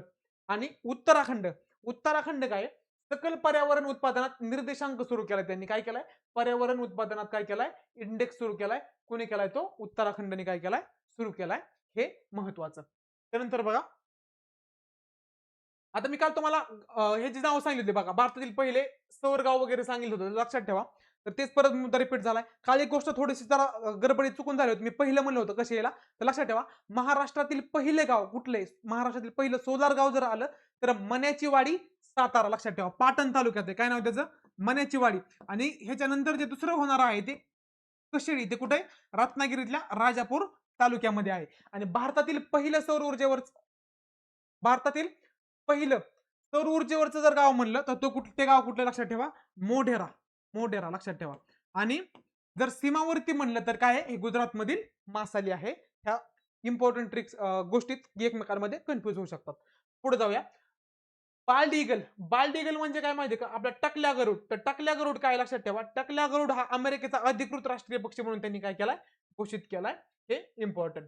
त्यानंतर पुढे बघा, महाराष्ट्रातील पहिले कांदा क्लस्टर. तर महाराष्ट्रातील पहिले कांदा क्लस्टर कुठं सुरू झाले, तर बघा अहिल्यानगर जिल्ह्यातील श्रीगोंदा तालुक्यात काष्टीजवळ लिंपणगाव म्हणून एक गाव आहे. त्या लिंपणगाव मध्ये काय झालंय, महाराष्ट्रातील पहिले कांदा क्लस्टर सुरू झाला आहे. त्या भागात कांद्याचं बऱ्याच प्रमाणात उत्पादन होतं म्हणून तिथे ते क्लस्टर काय केलंय, तयार केलंय. तर पुढे जाऊया आपण. बघा, स्वामित्व बद्दल मी तुम्हाला आताच सांगितलं होतं की पंतप्रधान मोदींनी काय केले होते, 65 लाख कार्ड वाटायला सुरुवात केली होती आणि मिझोराम मिशनने काढलेलं पहिलं राज्य होतं. त्या संदर्भात स्वामित्व काय आहे, survey of village and mapping with improvise technology in village area 24 April 2021 रोजी हे सुरू झालंय. हे स्वामित्वाचा काय फुल फॉर्म आहे, तेवढा थोडासा मी लक्षात ठेवा. त्यानंतर बघा, उजाला काय योजना लक्षात ठेवा. उजाला योजना ह्यासाठी होती की आपले एलईडी बसवण्यासाठी होती. उजाला कधीची, 5 जानेवारी 2015 ची योजना. इकॉनॉमिकल दृष्ट्या पण आणि करंटच्या दृष्टिकोनातून पण महत्वाची, कारण हिला 10 वर्ष झाले 2025 मध्ये. भारत सरकारच्या सार्वजनिक क्षेत्रातील उपक्रम, केंद्रीय ऊर्जा मंत्रालयाच्या एनर्जी इफिशियन्सी सर्व्हिस लिमिटेड आणि डिस्कॉमचा हा संयुक्त प्रकल्प आहे. ह्यात काय होतं, एलईडी बसवण्यासाठी यांनी काय केला होता, ट्राय केला होता. चला नेक्स्ट बघूया, आपण पुढे जाऊया. महाकुंभ मेळा. आता महाकुंभ मेळा भरला होता युपीच्या प्रयागराजला. आणि ज्यावेळेस तिथं महाकुंभ मेळा भरला होता, तिथं एआय संचलित बहुभाषिक चॅटबॉट सुरू करण्यात आलं होतं. आणि लक्षात ठेवा, तिथे एक तात्पुरता जिल्हा तयार केला होता. कुठला, तर प्रयागराजला तात्पुरता काय केलं होतं, जिल्हा घोषित केला होता. म्हणजे तो कुंभमेळ्याचा जो परिसर आहे का, त्या परिसराला एक तात्पुरता एरिया काय केला होता, जिल्हा म्हणून घोषित केलं होतं. तर बघा, भारतात 4 ठिकाणी कुंभमेळा भरतो. कुंभमेळा दर 12 वर्षांनी भरतो. आता ह्या वर्षी नाशिकला कुंभमेळा भरणार आहे. पुढच्या वर्षी नाशिकला काय केलंय आपण, मला वाटतं एवढ्यात काहीतरी भरणार, पुढच्या वर्षी एक्झॅक्ट लक्षात नाही, एवढ्यात भरणार आहे नाशिकला कुंभमेळा. नाशिकच्या कुंभमेळ्याची आपण काय केली, तयारी सुरू केली. दर किती भरतो, 12 वर्षांनी. पण महाकुंभमेळा 12चा वर्ग, म्हणजे दर 12 असे 12 कुंभमेळे झाले. म्हणजे साधारण किती, 144 वर्षांनी कुठला भरतो, तर महाकुंभ मेळा भरतो. पण महाकुंभ मेळा फक्त या 4 पैकी एकाच ठिकाणी भरतो, आणि तो म्हणजे कुठे भरतो, प्रयागराजला भरतो. हे इथं महत्वाचं. नंतर दुसरी गोष्ट म्हणजे काय, तर बघा, हरिद्वारला कुंभमेळा भरतो, तो भरतो गंगा नदीच्या काठी. नंतर बघतो उज्जैनला शिप्रा नदी काठी भरतो. नंतर नाशिकला जे आहे आपल्या, तर गोदातीरी भरतो, गोदा नदी काठी. आणि प्रयागराजला गंगा, यमुना आणि सरस्वती ह्या 3 नद्यांचा संगम आहे, तिथं काय भरतो, हा कुंभमेळा भरतो. त्यानंतर बघा, भारतातील पहिले जनरेशन, मगाशी तुम्हाला मी थोड्या वेळापूर्वी सांगितलं होतं बीटा जनरेशन कधी कुठपर्यंतची, 2015 पासून 2039 पर्यंतची. तर त्या बीटा जनरेशनचं जन्मलेलं पहिलं बाळ 1 जानेवारी 2025 ला जन्मलं. त्याचं मिझोरामच्या एंजॉल येते, म्हणजे मिझोरामची राजधानी एंजॉल इथं जन्मलं. त्याचं नाव आहे फॅकी रेमउरात रेमरुआत दिका, लक्षात ठेवा त्याचं नाव आहे. ओके, नाव बी असते की ते लक्षात पण राहणार नाही, वाचायचं अवघड झालं. त्यानंतर पुढचं बघा, वाचताच आहे ना, तर लिहायचं लक्षात ठेवायचं लांबच राहिलं. पुढचं बघा, उत्तराखंड देशातील पहिले योग धोरण जाहीर केले. कुठली, उत्तराखंडने काय केले, देशातलं पहिलं योग धोरण जाहीर केलं. आता योग धोरण जाहीर केलं, पण कोण उठतं नाही योगा करायला काय माहिती सकाळी, पण जाहीर केले हे खरे. त्यानंतर बेंगळुरूमध्ये महिलांसाठी बाईक टॅक्सी कोणासाठी, महिलांसाठी. तिचं नाव काय आहे, मोटो वुमन. काय नाव आहे, मोटो वुमन. नाव पण लय छान दिलंय, मोटो वुमन. कुणी तयार केले, उबर तर्फे. काल आपण बघितलं होतं, उबरने काय केलंय, श्रीनगरच्या दाल सरोवरात उबर शिकार ही काय केली होती, एक पर्यटन सेवा सुरू केली होती. तसंच मोटो वुमन कुठे चालू केलं यांनी, बेंगलोरमध्ये. नंतर फराळ सखी उपक्रम, आपली मीरा भाईंदर जी आपल्या नवी मुंबई परिक्षेत्रातली जी महानगरपालिका आहे, तिने काय केलंय, फराळ सखी उपक्रम काय केला होता, सुरू केला होता. त्यानंतर जाऊया, आपलं पुढे बघायचं आपल्याला पटपट. तर बघा, महाराष्ट्र सौर कृषी पंप योजनेच्या अंमलबजावणीत महाराष्ट्र काय बघा, महाराष्ट्राने काय केलंय, सौर कृषी पंप शेतकऱ्यांना 24 तास वीज उपलब्ध व्हावा या दृष्टिकोनातून, किंवा त्यांना शेतीला कधी पण पाणी देता यावं या दृष्टिकोनातून काय केलं होतं, सौर कृषी पंप योजनेच्या माध्यमातून काय केलं होतं, बरेच पंपांचं वितरण केलं होतं. यामध्ये काय, महाराष्ट्र देशात काय प्रथम क्रमांकावर आहे. नंतर छत्रपती संभाजी महाराज राज्य प्रेरणा गीत. बघा काय ठरवलं होतं, की छत्रपती संभाजी महाराजांच्या नावाने एका गीताला कुठलं तरी प्रेरणा गीत म्हणून दरवर्षी पुरस्कार द्यायचा. आणि हा लक्षात ठेवा, आता पहिल्यांदा सुरू झाला होता आणि पहिलाच मानकरी कोण ठरले? आपले सांस्कृतिक कार्यमंत्री आशिष शेलार कुठे गेले होते? मार्सेलिस बंदराच्या किनाऱ्यावर गेले होते फ्रान्समधून. तिथून त्यांनी या पुरस्काराची घोषणा केली होती आणि ते पुरस्कार कोणाला दिला होता? तर अनादी मी अनंत मी हे स्वातंत्र्यवीर सावरकरांनी लिहिलेलं जे हे आहे गीत आहे, त्या गीतासाठी काय केला होता? हा पुरस्कार काय केला होता? दिला गेला होता. हे महत्वाचे कारण पहिलाच आहे, त्याच्यामुळे येण्याची शक्यता काय करता येत नाही, नाकारता येत. बरोबर. आता आपण जाऊया पुढे. आता बघा साहित्य संमेलन. तर बघा 98वं साहित्य संमेलन कुठे भरलं होतं? तर 98वं साहित्य संमेलन भरलं होतं नवी दिल्लीला. आपल्या इथून एक ट्रेन गेली होती बघा. त्याच्यामध्ये शरद तांदळे वगैरे होते, त्यामुळे ते बरंच चर्चेत आलं होतं. तर ते भरलं होतं नवी दिल्लीला आणि तिथं बघा अध्यक्ष होते तारा भावाकरांनी खूप छान भाषण केलं होतं. जर कधी तुम्हाला वेळ वाटला तर ते काढून बघा YouTubeला असेल. तर त्याचे अध्यक्ष होते तारा भवाळकर. त्यानंतर बघा 99वे साहित्य संमेलन भरलं होतं साताऱ्याला. साताऱ्याला त्याचे अध्यक्ष होते ज्यांनी पानिपत कादंबरी लिहिली ते पानिपतकार विश्वास पाटील त्याचे काय होते? अध्यक्ष. नंतर 97 जर जोड्या लावायला आलं तर लक्षात ठेवा 97 कुठे भरलं होतं? अमळनेरला. रवींद्र शोभने काय होते? अध्यक्ष होते. पहिलं भरलं होतं 1978 ला पुणे न्यायमूर्ती रानडे त्याचे काय होते? अध्यक्ष होते. त्यानंतर आता ते 100रावं साहित्य संमेलन भरणार आहे. तर ते 100रावं साहित्य संमेलन कुठं भरण्यासाठी प्रस्तावित आहे? आपल्या पुण्यामध्ये भरणार आहे. ओके. तर आता 6वा राज्य वित्त आयोग बघा 5व्या वित्त आयोगाचे अध्यक्ष कोण होते? 5व्या वित्त आयोगाचे अध्यक्ष होते व्ही गिरिराज. आता 6वा वित्त आयोग स्थापन केलाय. 6वा वित्त आयोग कुठून कुठपर्यंत असणार आहे? एक ह्याचा कालावधी पाठ करून ठेवा. 1 एप्रिल 2026 पासून 31 मार्च 2031 पर्यंत. आणि ह्याचे सुरुवातीला अध्यक्ष केले होते मुकेश खुल्लर यांना. पण मुकेश खुल्लर यांचं निधन झालं. त्यानंतर ह्याचे अध्यक्ष कोण आहेत लक्षात ठेवा? डॉक्टर नितीन करीर लक्षात ठेवा. नितीन करीर यांना काय केलं? खुल्लर यांच्या मृत्यूनंतर अध्यक्षपद दिलेलं आहे. त्यानंतर समुद्री घोड्यांचा प्रजनन प्रकल्प. समुद्री घोड्यांचा प्रजनन प्रकल्प कुठं सुरू झालाय? तर लक्षात ठेवा आपल्या सिंधुदुर्ग मध्ये हा काय झालाय? प्रकल्प सुरू झालाय. नंतर गुजरातच्या गिफ्ट सिटी प्रमाणे महाराष्ट्रात इनोव्हेशन सिटी आणली. गुजरातच्या गिफ्ट सिटीचं चेअरमन कोणाला केले माहिती का तुम्हाला? लक्षात ठेवा गुजरातच्या गिफ्ट सिटीचं चेअरमन केले उदय कोटक यांना. कोणाला केले? उदय कोटक. आणि महाराष्ट्रात मुंबई जवळ काय करायची आता? एक सिटी स्थापन करायची. तिचं नाव दिलंय इनोव्हेशन सिटी. ओके. तर बघा विश्व साहित्य संमेलन. विश्व साहित्य संमेलनाबद्दल थोडी इन्फॉर्मेशन सांगतो. मधु मंगेश कर्णिक यांना विश्व साहित्य संमेलनातला पहिला पुरस्कार मिळाला. कोणाला? मधु मंगेश कर्णिक यांना. त्यानंतर रितेश देशमुखांना काय भेटला? संगीत कलारत्न पुरस्कार भेटला. रितेश देशमुखांना कुठला? संगीत कलारत्न पुरस्कार. आणि महादी शिंदे राष्ट्रगौरव पुरस्कार भेटला होता. शिंदे लक्षात ठेवा. एकनाथ शिंदे त्यावेळेस काय होते? सीएम होते. त्यांना भेटला होता. महादी शिंदे राष्ट्रगौरव पुरस्कार कोणाला दिला होता? एकनाथ शिंदे यांना. आता एक आपल्या बुलढाण्यामध्ये लोणार आहे. तर लोणारमध्ये काय आहे बघा, ज्या राज्यातील पहिले योग आणि निसर्गोपचार केंद्र कुठं चालू झाले? बुलढाण्यामधील लोणारला काय झालंय? राज्यातील पहिलं योग आणि निसर्गोपचार केंद्र काय झाले? सुरू झाले. त्यानंतर बघा ऍक्सिस बँकेने काय केले? डिजिटल वैयक्तिक डाटा संरक्षण अधिनियम 2023 साठी अनुपालन करणारी पहिली बँक कुठली? तर ऍक्सिस बँक आपली हिने काय केलंय? तिचं अनुपालन केले. नंतर सहकारी संस्थेचे पहिले क्षेत्रीय कार्यालय सहकारी संस्थांचे बघा सहकार वर्ष आपण काय केलं होतं? 2025 जाहीर केलं होतं. त्यानंतर सहकार मंत्रालय आपण स्थापन केलं. सहकार मंत्री कोण आहेत? लक्षात ठेवा केंद्रीय कॅबिनेट सहकार मंत्री आहेत आपले अमित शहा. आणि जर सहकार राज्यमंत्री जर म्हणलं तर ते कोण आहेत? लक्षात ठेवा मुरलीधर अण्णा मोहोळ. आणि सहकारी संस्थेचे पहिले क्षेत्रीय कार्यालय कुठे आहे? तर ते आपल्या पुण्यातच आहे. म्हणून इथं प्रश्न क्रिएट होण्याची शक्यता आहे. नंतर बघा महाराष्ट्रातील पहिले गुलाबगाव. आता महाराष्ट्रातील सौरगाव बघितलं आपण. त्यानंतर आता कुठलं आले? गुलाबगाव. फुलांचं गुलाबगाव काय? तर पारपार. लक्षात ठेवा पारपार हे सातारा महाबळेश्वर मध्ये आपण पुस्तकांचं बघितलं होतं भिलार. तसंच पहिले गुलाबगाव कुठलं? तर पारपार हे महाबळेश्वर जवळ आहे. कुठं? तर साताऱ्यामध्ये. महत्वाचं. पुढे जाऊया आपण. आता बघा थोडं आर्थिक दृष्ट्या काही गोष्टी इम्पॉर्टंट आहेत. मी तुम्हाला त्या सांगतो. तर भारताने एफडीआय मध्ये $1 ट्रिलियन टप्पा ओलांडला. किती? $1 ट्रिलियन हे लक्षात ठेवा. त्यानंतर बघा ग्लोबल इनोव्हेशन इंडेक्स मध्ये 2023 ला 2023 ला किती आपला 40वा क्रमांक होता. 2022 ला पण 40 होतो. 23 ला पण 40 होतो. पण 2024 ला किती आलो आपण? 2024 ला आपण आलो 39 नंबरला आलो. किती नंबरला आलो? 39 नंबरला. आणि आता 2025 ला आपण किती नंबर? लक्षात ठेवा 139 देशांमध्ये 139 देशांमध्ये आपला 38वा क्रमांक लागतो. 2025 मध्ये कितवा? 38वा. ग्लोबल इनोव्हेशन इंडेक्स मध्ये आपला ह्या वर्षीचा क्रमांक कितवा?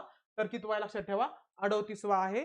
इथं महत्वाचं आहे, तुमच्या त्या नोट्सवरती लिहून घ्या. इथं 40 आहे, हे 40 जुनं आहे. लक्षात ठेवा आत्ताच किती आहे? 38. नंतर 55वी जीएसटी काउन्सिल बैठक हे पुढे येणारच आहे, पण मी तुम्हाला ह्या मागच्या डाटात हे कव्हर करून देतोय. कारण काही थोडासा लिंक लावली म्हणजे बरं पडतं. हा माझा उद्देश. नाहीतर म्हणता नोट्समध्ये दिलं कशाला? तुला काय आधीच कळत नव्हतं का? तर ते पुढच्या नोट्समध्ये येणारच आहे परत. पण आत्ताच मी जर तुम्हाला लिंक लावत गेलो, तर ते पुढे तुम्हाला लिंक लागून जाईल. त्यानंतर बघा, आता परत म्हणाल तुला कळलं नाही का आधी आता आम्हाला सांगायला लागलाय. ते प्रत्येक महिन्याचे नोट्स बनवले त्यामुळे जसं पुढे जाईल तसं आपण आणखी अपडेट आहेत. कारण आपल्यासाठी 4 महिने तर लय महत्वाचे आहेत. जानेवारी 2026 ते एप्रिल 2026 ह्याच्यामध्ये भरपूर करंट कव्हर होणार आहे. हे तर होणारच आहे. कारण आयोग खूप लांबपर्यंत विचारले. आता मी 22चं करंट विचारलं. त्याच्यामुळं आयोग कुठपर्यंत विचारेल म्हणून सांगता येत नाही. मला सुरुवातीला वाटत होतं की 12 महिन्यांचंच घ्यावा. पण नको म्हणलं घेऊ आपण 16 महिन्यांचं. त्यानंतर 55वी जीएसटी काउन्सिल कुठे भरली होती? तर राजस्थानच्या जैसलमेरला भरली होती. कोण आहेत आपले अर्थमंत्री? निर्मला सीतारामन. आर्टिकल 279 ए नुसार काय ही काउन्सिल भरली जाते. त्यानंतर बघा 101व्या घटना दुरुस्तीने हे काय केलं? कलम टाकलं गेले. नंतर आता ही होती 55वी. 56वी कुठे भरली? तर 56वी भरली कुठं? नवी दिल्ली येथे ही नवी दिल्लीला काय भरली होती? परिषद भरली होती. त्यानंतर बघा सिक्कीम भारतातील पहिले सेंद्रिय मत्स्य व्यवसाय क्लस्टर कुठे? सिक्कीमला हे मी काल सांगितले होते. नंतर ओंकारेश्वरला काय? मध्य प्रदेशातील पहिल्या तरंगत्या सौर ऊर्जा प्रकल्पाचं काय झालंय? उद्घाटन झालंय कुठं? मध्य प्रदेशमधील ओंकारेश्वर येथे. नंतर अंजी खाड पूल लक्षात ठेवा. हा काय? जम्मू काश्मीरमध्ये कनेक्टिव्हिटी वाढवण्यासाठी हा पूल बांधलाय नदीवरती. तर तो बघा रियासी जिल्ह्यातील भारतातील पहिला केबल स्टेड ब्रिज आहे. कसा? Cable stayed. हा उधमपूर आणि श्रीनगर बारामुल्ला ह्या मार्गावरती 725.5 मीटर त्याची लांबी, 331 मीटर त्याचं काय तो उंच आहे आणि 96 केबलचा त्यासाठी आपण बघितलं ना ते जसं बघा तुम्ही पुण्यातले जे लोक आहेत त्यांनी पाहिलं असेल की डेक्कनला एक ब्रिज झाला त्याच्यावरती किंवा आता आपला मिसिंग लिंक किंवा त्याला आपण कनेक्टिंग लिंक नवीन नाव दिले त्याला कसे त्या रोप आहेत तसे किती रोप वापरले त्यांनी 96 केबल रोप वापरलेत हे महत्वाचं. पुढे बघा अणुऊर्जा आयोगाची पुनर्रचना केली आणि अणुऊर्जा आयोगाच्या अध्यक्षपदी अजित कुमार मोहंती कोणाची? अजित कुमार मोहंती यांची काय केली? नेमणूक केलेली आहे. आणि अणुऊर्जा आयोग कधी स्थापन झाला? 1948 ला. त्याचे सुरक्षा सल्लागार जर म्हणलं तर अजित डोवाल आहेत. ओके. नंतर किसान कवच काय माहितीये का? शेतकरी आपले कीटकनाशक मारतात आणि त्यांना त्याच कीटकनाशक डोळ्यात जातं किंवा त्यांच्या अंगावरती बसून त्यांना धोका निर्माण होऊ शकतो. त्यामुळं काय केले? किसान कवच आणले. ते काय आहे? भारताचा पहिला कीटकनाशक विरोधी बॉल सुटे. मग हा किसान कवच शेतकऱ्यांनी घालायचा आणि मग त्यांना काय होणार? त्या कीटकनाशकांपासून काहीच प्रॉब्लेम होणार नाही. आणि हा कुणी डेव्हलप केलाय? तर लक्षात ठेवा हा डेव्हलप केलाय आय-आय-टी मद्रास नाही सॉरी ब्रिक इन्स्टीम बंगळुरूद्वारे त्याला काय करण्यात आलाय? विकसित करण्यात आलेला आहे. त्यानंतर आपण पुढे जाऊया. नागपूर काय आहे? भारतातील पहिल्या भारतातील पहिला बायोबिट्युमिन राष्ट्रीय महामार्ग कुठे आहे? तर तो NH44 तो कुठं आहे? लक्षात ठेवा नागपूरमध्ये आहे. आता आपण नेक्स्ट घडामोड फोर्ब्सच्या 2024च्या पॉवर वुमन यादीत 3 भारतीय महिलांचा समावेश केलाय. किती महिलांचा? 3. त्याच्यामध्ये बघा भारताच्या 3 महिला सांगतो मी तुम्हाला आणि मग जगाच्या सांगतो किंवा अगोदर जगाच्या बघा. जगाच्या मध्ये बघितलं तर उर्सुला ऑन्डरलेन ह्या काय आहेत लक्षात ठेवा युरोपियन आयोगाच्या अध्यक्ष आहेत. तर त्यांना काय केलंय? फोर्ब्सच्या 2024च्या पॉवर वुमनच्या यादीत पहिलं स्थान मिळालंय आणि आता जो आपला प्रजासत्ताक दिन झाला 2026चा त्याच्या प्रमुख पाहुण्या कोण होत्या? याच होत्या. जे मगाशी मी तुम्हाला 2 नावं सांगितली. कोणते? अँटोरिया कोस्टा आणि उर्सुला ऑन्डरलेन. तर हे 2 काय होते? आपल्या प्रजासत्ताक दिनाच्या 2026च्या प्रमुख पाहुणे होते. त्यातच त्यांचा कितवा क्रमांक आहे? पहिला. नंतर क्रिस्टिन लागर्डे ह्या कोण आहेत? युरोपियन सेंट्रल बँकेच्या अध्यक्ष आहेत. यांचे पण यांचा क्रमांक कितवा? दुसरा. आणि जॉर्जिया मेलोनी आता हे काय सांगायचं नाही. मागचे 3-4 दिवस झाले मी बघतो पेपरला मेलोडी चॉकलेटची काय दिसती? ॲडव्हर्टाइज. त्याला कारण पण तसंच आहे. हे आता कोणाच्यात विसरणार नाहीत मला वाटतंय. तर बघा ह्या काय फोर्ब्सच्या यादीत असणाऱ्या जगातील टॉप 3 महिला आहेत. भारतातील 3 कोण आहेत? तर बघा भारतातील 3 मध्ये 28व्या क्रमांकाला आहेत जगात त्या आहेत निर्मला सीतारामन की ज्या भारताच्या अर्थमंत्री आहेत आणि त्यांनी काय केलंय? सलग 9 वेळा अर्थसंकल्प मांडण्याचा काय केलाय? विक्रम केलाय. निर्मला सीतारामन. नंतर 81व्या क्रमांकाला रोशनी नाडर, शिव नाडर यांच्या कन्या कोण? रोशनी नाडर ज्या काय एंटरप्रिनर आहेत त्यांचा 81वा क्रमांक लागतो आणि 82 नंबरला किरण मुजुमदार शॉ हे पण काय आहेत? एक बिझनेसमॅन आहेत. तिघींचा काय आहे? पॉवरफुल वुमन मध्ये जगातल्या भारतातल्या ह्या पहिल्या 3 जगातल्या त्यांच्यामध्ये जगातल्या पॉवरफुल वुमन मध्ये त्यांचा काय लागतो? क्रमांक लागतो. पुढे जाऊया आपण. कन्याकुमारी कन्याकुमारीमध्ये भारतातील पहिला समुद्रावरील काचेचा पूल बांधलाय. कुठं? कन्याकुमारीमध्ये बांधलाय. तर तो कुठं बांधलाय? विवेकानंद रॉक मेमोरियल आहे तिथं. काय? विवेकानंद रॉक म्हणजे विवेकानंदांचं एक दगडापासून ते मेन रॉक मेमोरियल नाव आहे त्याचं. तिथून तिरुउल्लर पुतळ्यापर्यंत हा काय असणार आहे? ब्रिज असणार आहे. त्याची लांबी असणार आहे 77 मीटर आणि 10 मीटर तो काय आहे? रुंद आहे. त्यानंतर बघा जीडीपी. आता जीडीपीचं आपण बेस इयर चेंज केलं. हे इकॉनॉमिकली आणि करंट दृष्ट्या महत्वाचं. 2011-12 त्याचं आधी बेस इयर होतं. ते आता काय केलंय? 22-23 केले आणि त्याच्यासाठी कुठली समिती होती? तर लक्षात ठेवा त्यासाठी विश्वनाथ गोल्डार समिती होती आणि विश्वनाथ गोल्डार समितीवरून 11-12 वरून काय केलंय? 22-23 हे काय केलंय? जीडीपीचं आधारभूत वर्ष केले.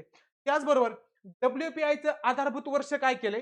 तर रमेशचंद समितीच्या शिफारसीनुसार डब्ल्यूपीआयचं पण आधारभूत वर्ष चेंज केलंय आणि ते आधारभूत वर्ष काय झाले? 11-12 वरून 22-23. फक्त डब्ल्यूपीआयचं आणि जे आपला जीडीपी आहे दोन्हींचं आधारभूत वर्ष सेमच आहे. फक्त समिती लक्षात ठेवा. जीडीपी बाबत जर आलं तर विश्वनाथ गोल्डार आणि जर डब्ल्यूपीआय बद्दल आलं तर रमेशचंद समिती. त्यानंतर सीपीआयचं काय केलं लक्षात ठेवा. सीपीआयचं 2012 वरून किती केले? तर 2024 केले. काय केले? त्याचं बेस इयर केले. त्यानंतर आयआयपीचं पण काय केलंय? 2022-23 केलं. इकॉनॉमिक आणि करंट दृष्ट्या हे महत्वाचं आहे. त्यानंतर 2 फेब्रुवारी 2025 ला 4 नवीन ठिकाणांना रामसर स्थळांचा दर्जा दिलाय. जर तसं बघितलं तर आतापर्यंत आपल्याकडं शेख झील नावाचं एक झालंय 99. काय नाव आहे? शेख झील. किती आहे ते? 99 आहे. आता इथे मी जुने 4 दिलेत. ते पुढच्या पीडीएफ मध्ये अपडेट होतील. तर ते 4 कुठले? लक्षात ठेवा. 2 फेब्रुवारीला आपण पाणथळ दिवस साजरा करतो. त्यानुसार 4 क्षेत्रांचा रामसर यादीत समावेश करण्यात आलाय. उधवा लेख कुठलं आहे ते लक्षात ठेवा. ह्याच्यावरती जोड्या लावायला प्रश्न विचारू शकतात. त्या दृष्टिकोनातून हे महत्वाचं. नंतर खेचोपल्ली कुठे? सिक्कीम मध्ये. खेचोपल्ली वेटलँड सिक्कीम. नंतर सक्कर कोट्टई पक्षी अभयारण्य हे आहे तमिळनाडूमध्ये. कुठे? तमिळनाडूमध्ये. त्यानंतर थेरथंगाल पक्षी अभयारण्य हे पण कुठे? तमिळनाडूमध्ये. आता इथं दिलंय की 89 झालेत. 89 नाही झाले टोटल आता 99 झाले सध्याच्या घडीला. शेख झील हे 99 आत्ताच झाले एप्रिल 2026 मध्ये. त्यानंतर ते एप्रिलच्या पीडीएफ मध्ये मी तुम्हाला ते व्यवस्थित कव्हर करणार आहे. त्यानंतर सर्वाधिक कुठे आहेत? सर्वाधिक स्थळ रामसर स्थळ आहेत लक्षात ठेवा. पाणथळ स्थळ तर ते आहेत 20. कुठं आहेत ते? तमिळनाडूमध्ये आहेत. हे इथं महत्वाचं. नंतर राष्ट्रीय हळद मंडळाचं मुख्यालय कुठे? तर ते लक्षात ठेवा तेलंगणातल्या निजामाबाद इथे आहे. त्यानंतर कृत्रिम बुद्धिमत्ता म्हणजे एआय बाल शोषण संसाधनांना फौजदारी गुन्हा ठरवणारा जगातील पहिला देश कुठला आहे? तर त्या देशाचं नाव आहे ब्रिटन. ब्रिटनने काय केलंय? एआय बाल शोषण साधनांना फौजदारी काय केलाय? गुन्हा म्हणून ठरवलं गेलेलं आहे.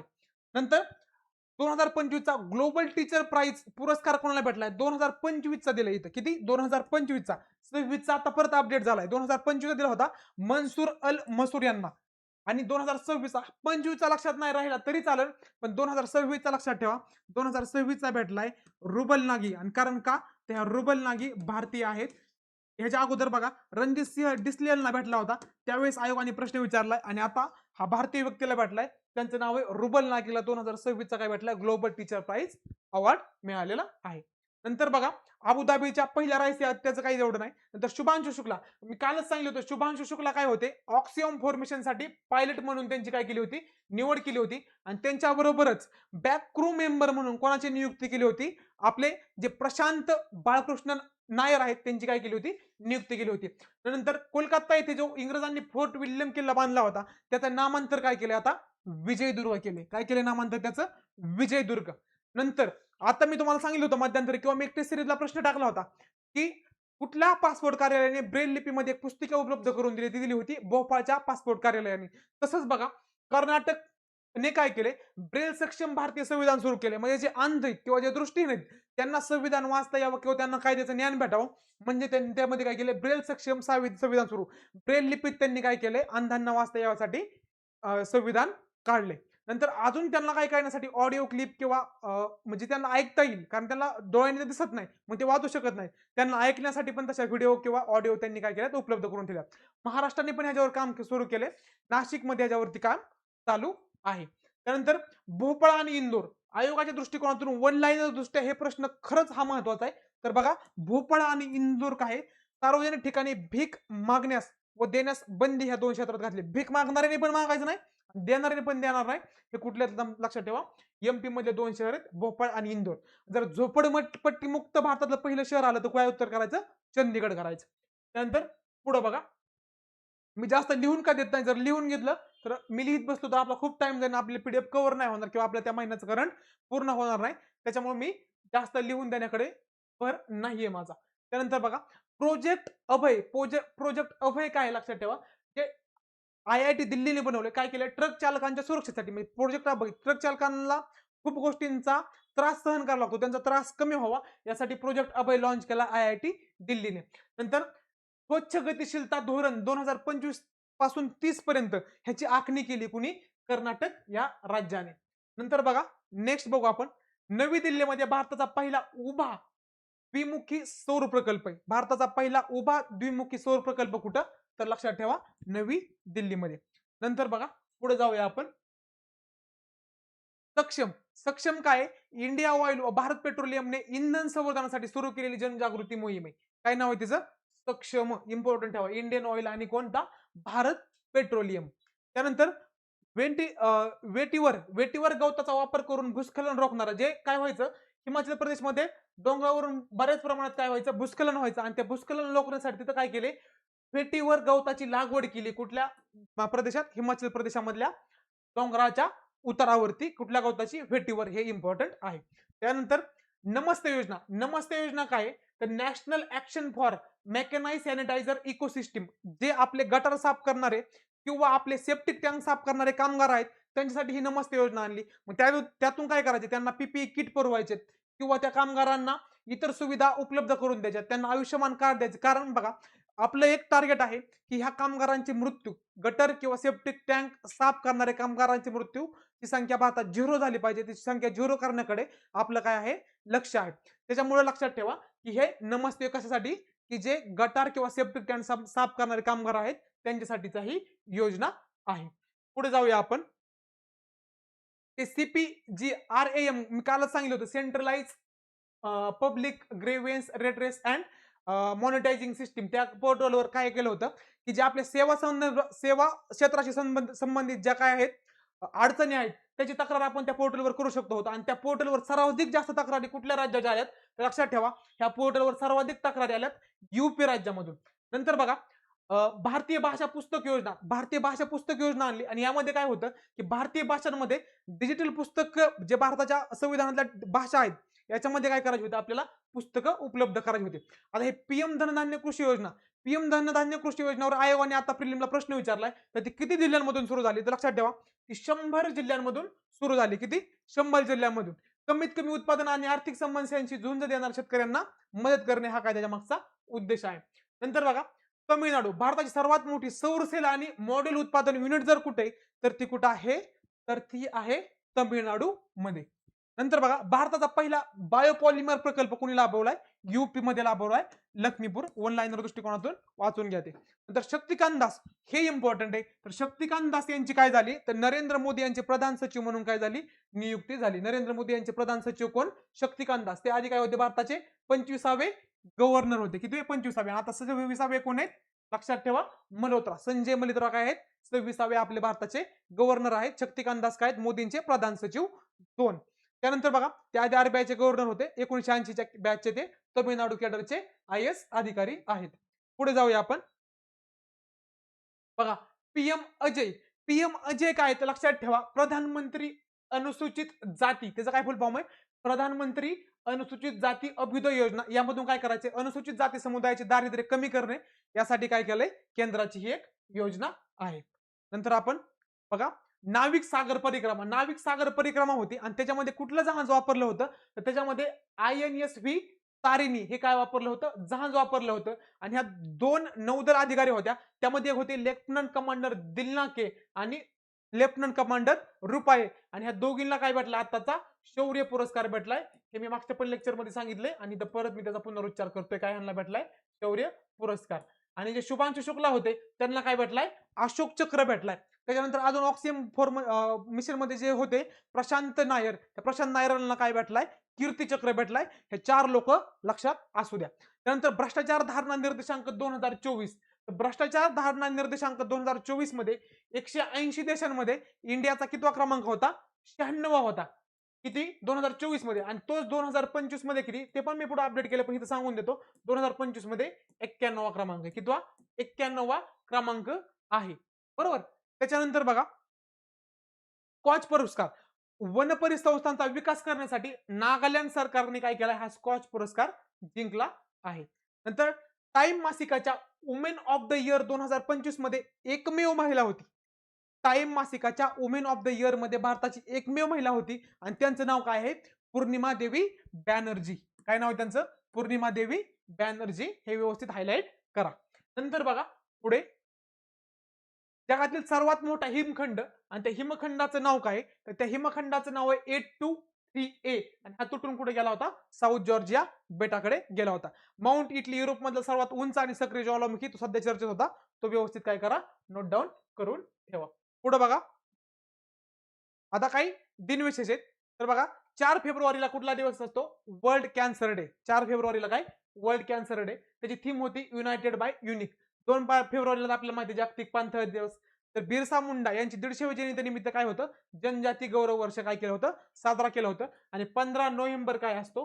15 नोव्हेंबर जनजाती गौरव दिन असतो. जनजाती गौरव दिन. नंतर पुढे बघा, राष्ट्रीय विज्ञान दिवस. राष्ट्रीय विज्ञान दिवस कधी असतो? तर बघा 28 फेब्रुवारीला असतो. आपले भारताचे शास्त्रज्ञ आहेत, भौतिक शास्त्रज्ञ सी.व्ही. रमन, त्यांनी काय केलं होतं? रमन इफेक्टचा शोध लावला होता 28 फेब्रुवारी 1928 ला आणि त्यांना 1930 ला नोबेल पुरस्कार भेटला होता. तेव्हापासून 28 फेब्रुवारीला काय केला जातो? विज्ञान दिन सेलिब्रेट केला जातो.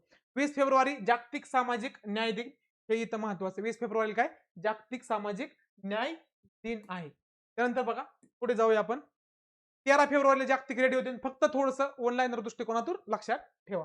नंतर बघा, IIT मद्रास आणि इस्रो एरोस्पेस गुणवत्तेच्या सेमीकंडक्टर चिपची, त्यांनी एक एरोस्पेस गुणवत्तेची सेमीकंडक्टर चिप आणली आणि त्या चिपचं नाव काय ठेवलंय? इरिस किंवा आयरिस म्हणा तरी चालते, काय प्रॉब्लेम नाही. नंतर रेमी नावाचा जगातील, किंवा रेमई म्हणलं तरी चालते. काही ठिकाणी तुम्हाला रेमई असा शब्द दिसेल आणि काही ठिकाणी तुम्हाला रेमी दिसेल. तर बघा, हा जगातील पहिला हायब्रिड क्वांटम सुपर संगणक कुणी आणलाय? तर हा आणलाय जपानने. पुढे बघा, राष्ट्रीय क्रीडा स्पर्धा 2025. लवलीना बोरला 75 किलो वजनी गटात त्याला काय बॉक्सिंग मध्ये काय भेटलं होतं? सुवर्ण पदक मिळालं होतं.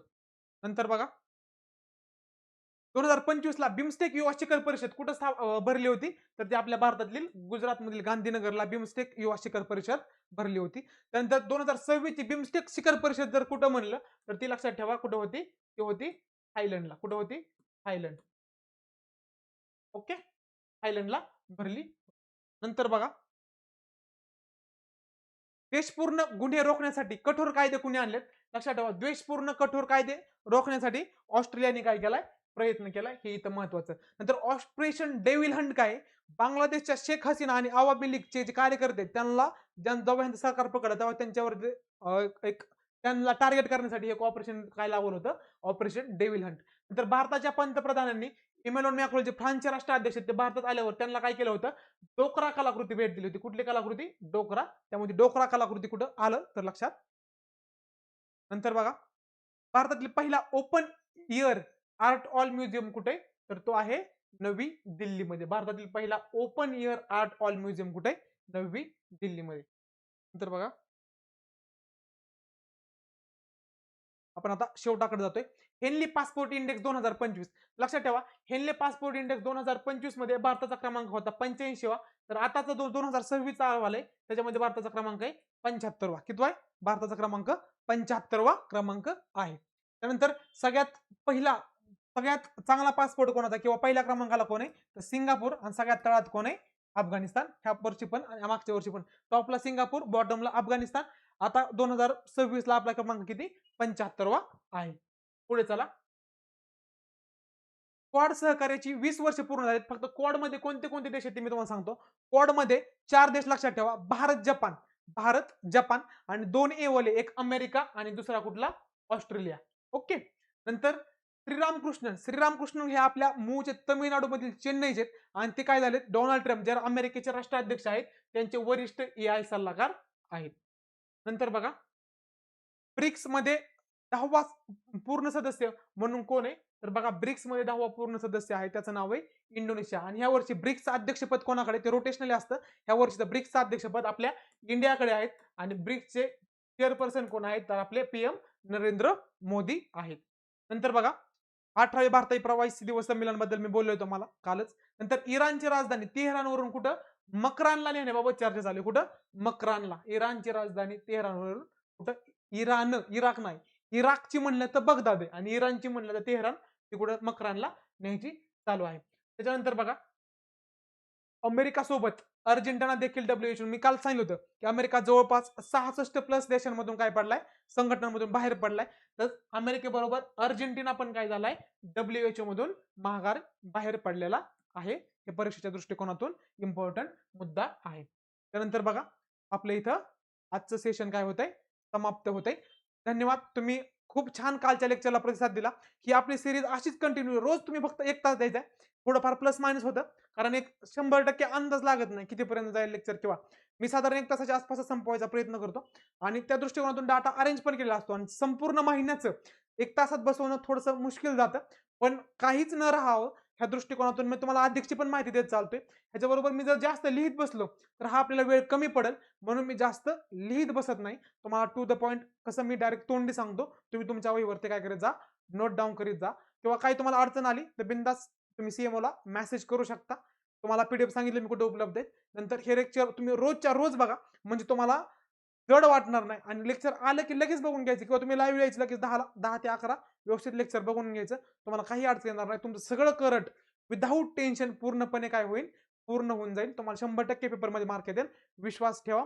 ठीक आहे. लवकरच भेटूया पुढच्या व्हिडिओसह. तोपर्यंत धन्यवाद.